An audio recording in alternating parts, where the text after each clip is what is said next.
Ici, dans ce passage-là, la première chose que j'aime pas, c'est le fait que Jean-Olivier est en train de me parler de ses intérêts, puis d'un coup, je saute sur un autre sujet qui est pas nécessairement en lien avec ce qu'il me disait.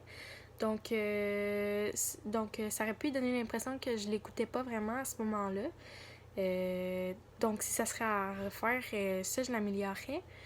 Puis, par la suite, j'ai fait de l'interprétation.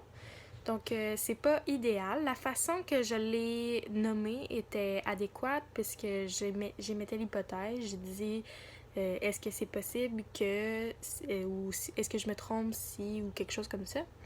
Donc, la façon qu'elle a été nommée était adéquate, mais si c'était à refaire, je l'éliminerais complètement.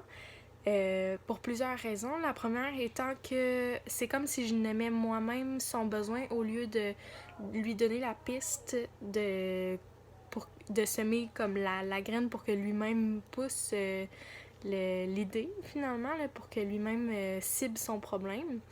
Donc, le fait que là, tu sais, il dit que oui, c'est ça, mais il y avait une possibilité que ça aurait pas été ça. Puis si ça aurait pas été ça, j'aurais pu briser le lien de confiance.